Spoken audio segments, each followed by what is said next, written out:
On décrit souvent l'Antiquité comme une période de paix et de sérénité. La civilisation romaine, qui structure la vie des citoyens de l'Empire, semble ne laisser aucune place à un contre-pouvoir. Une société secrète au cœur de l'Empire.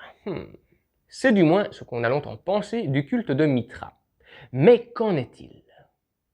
Salut la vadrouille! Cet épisode est réalisé en partenariat avec le musée royal de Marimont, qui m'a sollicité dans le cadre de la promotion de sa nouvelle expo intitulée « Le mystère Mithra, plongé au cœur d'un culte romain ».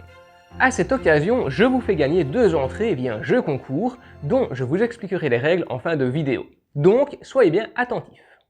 Avant d'aller plus loin, il est important que je vous explique brièvement qui était Mithra. Ça vous permettra de mieux comprendre ses rituels.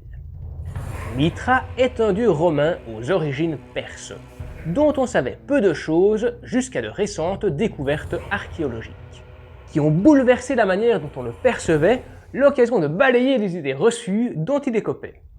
Vénéré dans des temples discrets, il est bien souvent représenté dans sa pose la plus connue, sacrifiant le taureau fertile qui fera renaître la terre. Les œuvres retrouvées dans ces temples ont permis de retranscrire son histoire à travers les périodes clés de sa vie. Au départ, ne régnait que le chaos à cause de Phaéton, qui avait perdu le contrôle de son char solaire qui s'était craché sur Terre. Face à ce carnage, à ce désastre, Jupiter décide de convoquer l'Assemblée des dieux sur l'Olympe. Suite aux discussions, il décide de faire émerger un héros, Mithra, pour faire renaître la Terre de ses cendres, rétablir l'ordre dans l'univers et instaurer un nouvel âge d'or. Mithra est né de la terre rocheuse de la pierre génitrice. La première action mythique de Mithra fut de décocher une flèche dans un rocher, dont jaillit une source divine qui libéra la nature de la sécheresse. Ce qui explique pourquoi ses adeptes accordent tant d'importance au point d'eau dans ces temples. Cependant, bien que la nature ait pu renaître, il manque un élément qui lui permettra de terminer la régénération du monde. C'est là qu'intervient sa deuxième action la plus connue et la plus représentée dans les temples qui lui sont consacrés, la tauroctonie, c'est-à-dire le sacrifice du taureau lunaire, car c'est en lui que se trouve la force qui permet de parachever son œuvre. Après avoir débusqué l'animal et l'avoir emmené de force dans la caverne du sacrifice, le corbeau, messager du soleil, maître du ciel, lui donne l'ordre des dieux de sacrifier le taureau. Du blé surgit de sa queue, son sang est une source de vie pour les êtres vivants, et sa semence féconde les entrailles de la terre. Grâce à ce sacrifice, l'équilibre semble restauré. Cependant, si le soleil apparaît comme celui qui a donné l'ordre à Mithra de sacrifier le taureau, il ne faut pas oublier que c'est lui qui est à l'origine de la sécheresse. Rappelez-vous de la chute de Phaéton à bord de son char solaire. Et cela, Mithra ne peut l'accepter. De là s'ensuit un affrontement mythique, au terme duquel le soleil reconnaît la puissance de son adversaire et lui prête allégeance. Mithra devient alors le nouveau maître des cieux, le nouveau dieu solaire. Mais comme il ne peut exister 2 divinités solaires, il décide de lui rendre sa couronne. Par cet acte, il devient un dieu solaire supracosmique, invaincu et invincible, plus connu sous le nom de Sol Invictus. De cette alliance découle un banquet, symbole de leur union. Ses adeptes, une communauté discrète, presque secrète. Au sein du culte de Mithra, nous trouvions 3 à 7 grades différents, déterminant le rôle de chacun. La communauté était uniquement composée d'hommes. What? Dans la majeure partie de l'Empire romain, les communautés d'adeptes se découpaient en 3 grades, ayant une valeur hiérarchique croissante. Le corbeau était le grade le plus bas, il s'agissait des novices. Le lion était le grade d'initié que possédaient la plupart des membres. Et le père était le chef de la communauté, celui qui gérait le culte, l'animait et détenait tous les savoirs autour de Mithra. Il était considéré comme le sage de la communauté. À Rome et à Ostie, l'archéologie nous fait connaître 4 grades supplémentaires, pour un total de 7. L'hypothèse veut que cela ait été fait dans le but de correspondre à la semaine des 7 jours ou aux 7 planètes de l'ordre cosmique. À titre personnel, je pense que cela aurait permis de répondre aux besoins d'adeptes ambitieux. N'ayant qu'un seul grade en dessous du père, le grade le plus haut, hormis celui du novice bien entendu, d'autres auraient été créés afin de satisfaire les ambitions de certains et sécuriser la place du père. De cette manière, les 2 premiers grades se sont vus enrichis de 2 rangs supplémentaires. Celui du père restait le grade le plus haut. Succédant à celui du corbeau, nous avions celui du fiancé et du soldat. Il marquait la phase d'apprentissage dans le service et la démarche d'allégeance. Au-dessus de celui du lion, le perse et le messager du soleil affinaient l'accomplissement du mystère dans la purification et la maîtrise. Ainsi, les 3 premiers grades représentaient les servants, et les 3 suivants représentaient les initiés de plein titre. Une célèbre mosaïque qui décore le sol d'un mitréum d'hostie permet d'établir leurs rôles respectifs. Chacun disposait d'un élément symbolisant leur grade, leur rôle au sein du banquet et la planète à laquelle ils étaient associés. Le corbeau servait les autres adeptes via une coupe, le fiancé prenait soin de l'éclairage avec une lampe, le soldat s'occupait de la découpe de la viande représentée par un quartier de bœuf, le lion veillait à la cuisson via la pelle, le perse préparait les repas à base de légumes avec sa faux, et le messager du soleil et le père siégeaient en lieu et place du soleil et de Mithra.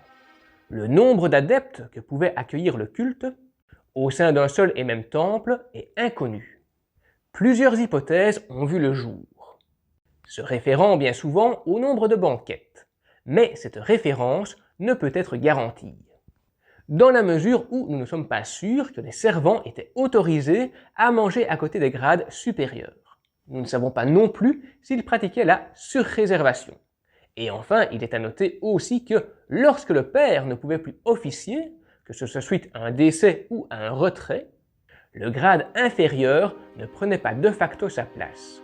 Un nouveau père était désigné en fonction de ses qualités et de ses connaissances du culte. Des rituels à l'image du soleil et de Mithra. Au sein du culte de Mithra se déroulaient 2 rituels majeurs. Le rituel d'initiation et le banquet. Le rituel d'initiation était très éprouvant tant physiquement que mentalement pour l'homme qui le vivait. À ses côtés se tenaient 2 adeptes, l'un en blanc, le guide, et l'autre en rouge, le père, coiffé du bonnet phrygien comme Mithra. Entièrement nu, les yeux bandés et les mains liées, il subissait des moments d'intimidation très intenses. Des torches enflammées étaient dirigées vers ses mains et ses yeux bandés. La pointe d'un glaive parcourait son corps nu. Lorsque le bandeau lui était ôté des yeux et que ses mains n'étaient plus entravées, il continuait de subir des scènes d'intimidation allongées ou agenouillées. Et cela ainsi de suite jusqu'à atteindre la connaissance, le savoir de l'initiation. Ces moments d'intimidation symbolisaient l'affrontement entre le soleil et Mithra. Ce qui me permet de vous expliquer le second rituel le plus important pratiqué par les adeptes, le banquet. Le banquet constituait l'un des moments majeurs du culte de Mithra. C'était un moment de rassemblement où on mangeait et buvait en présence des divinités. La scène du repas suivait celle de l'affrontement entre Mithra et le soleil, après le sacrifice du taureau. Cette symbolique illustrait l'alliance entre les 2 dieux et leur partage fraternel. Si la vidéo vous plaît, c'est le moment de vous abonner pour soutenir la chaîne et ne manquer aucun épisode.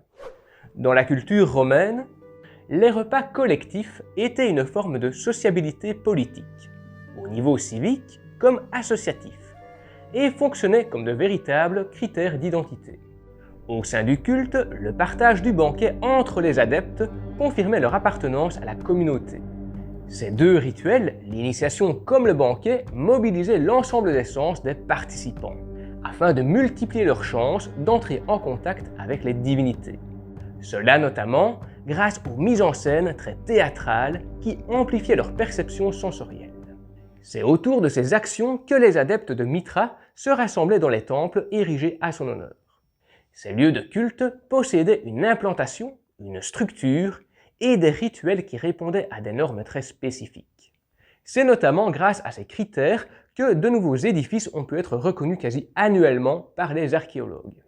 On en dénombre d'ailleurs aujourd'hui plus de 150 à travers le monde. De manière générale, les sanctuaires de Mithra se présentaient sous forme de cryptes enterrées et voûtées de forme rectangulaire à l'image de la caverne du sacrifice. À l'extrémité de cette salle principale, nous trouvions l'image spectaculaire de Mithra en pleine action, tuant le taureau. Et juste en dessous, des supports pour les offrandes et des autels dédiés par les adeptes. C'est à cet endroit précis qu'avaient lieu les rites. La disposition de la salle était similaire à celle des salles à manger romaines, c'est-à-dire composée de 2 rangées de banquettes se faisant face, séparées par la table de banquet. Selon les possibilités financières et structurelles des lieux, le temple disposait de salles annexes, telles qu'un vestibule qui séparait le temple du monde extérieur, un atrium indépendant équipé d'un foyer et d'une source d'eau pour la préparation des plats rituels, et d'un apparatorium pour les plus élaborés, mais dont la fonction n'a pas pu être clairement établie. Il est à noter que les temples de Mithra étaient aménagés dans des bâtiments déjà existants, à la campagne comme en ville. Cela permettait de réduire les dépenses dédiées aux grosses œuvres, et de consacrer ces dernières à l'embellissement du bâtiment et au culte du dieu. Les temples de Mithra se voulaient discrets. On savait qu'ils existaient, mais on savait peu de choses sur ce qu'il s'y passait. À moins de faire partie de ses adeptes, bien sûr. Ces lieux de culte n'avaient pas pour vocation de s'agrandir à l'infini, mais plutôt de se cantonner à un nombre limité de membres. Ainsi, lorsqu'une communauté atteignait sa limite, une nouvelle se formait et s'organisait de manière totalement autonome. La mort du culte. Pendant longtemps, la mort du culte a été associée à la montée du christianisme qui l'aurait évincé pour prendre sa place. Bien qu'il y ait assurément participé, cette affirmation a été réfutée ces dernières décennies. Les fouilles archéologiques récentes ont pu démontrer que la disparition du culte de Mithra était liée à des causes plus complexes, comme notamment l'évolution des sociétés, le manque de financement pour l'entretien du culte, la mort du père, les invasions barbares, les incendies, les migrations, etc., etc.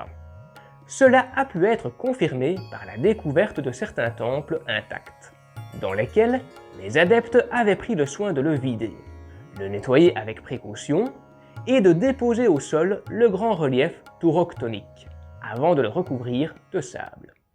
D'autres temples dégradés, saccagés, ont pu être retrouvés, mais on ne peut pas affirmer que cela ait pu être lié à l'action des chrétiens de l'époque. Comme pour beaucoup de cultes reconstitués suite à des recherches archéologiques, il est important de noter que le sens qui est donné à la lecture des œuvres et la compréhension qui en est faite ne sont pas des vérités absolues. Ce sont des déductions qui ont été faites par logique. Il faut donc prendre tout ça avec des pincettes. Mithra dans la culture. Au-delà de cela, bien que Mithra ne soit pas un dieu très connu du grand public, nous pouvons le retrouver à travers diverses œuvres artistiques. Que ce soit dans la littérature avec le cycle de Mithra, dans la peinture avec l'œuvre d'Ernest Pignon Ernest, dans la musique avec Ager Sonus, ou dans la culture populaire moderne avec la série HBO Raised by Wolves, qui n'hésite pas à remplacer la religion catholique par le culte de Mithra, jouant ainsi sur des effets visuels forts et exacerbant les idées reçues à son sujet. Comme je l'annonçais en début de vidéo, cet épisode est réalisé en partenariat avec le Musée Royal de Marimont, dans le cadre de la promotion de sa nouvelle expo, le mystère Mithra, plongé au cœur d'un culte romain, qui débutera à partir du 20 novembre de cette année. Vous avez donc la primeur de l'info. Le Musée Royal de Marimont est le plus grand musée de Wallonie et est situé à Morlanway, en province de Hainaut, en Belgique.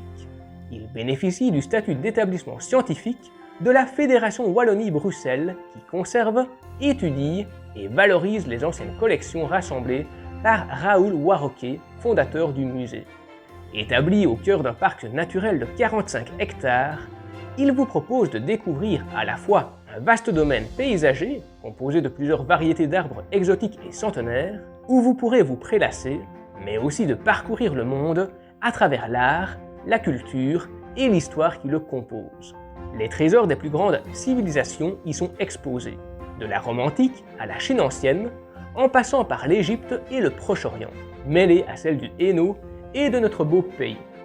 Autrement dit, vous n'aurez pas le temps de vous ennuyer sur place. Je vous mets en description le lien vers le site du musée si vous voulez en savoir plus.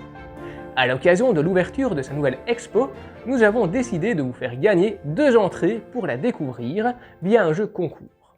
Pour cela, rien de plus simple. Il vous suffit de répondre en commentaire à la question suivante. Quel était le grade chargé de l'éclairage dans le culte de Mithra? Le jeu concours débute à la sortie de cet épisode et le tirage au sort aura lieu le 19 novembre. Les règles sont reprises en description si besoin.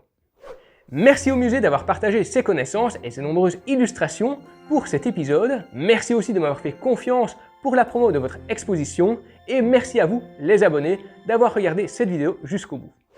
Pour découvrir les coulisses de ce partenariat, comment tout s'est mis en place, les bons moments et les difficultés rencontrées, vous pouvez continuer juste là. Je vous raconte tout.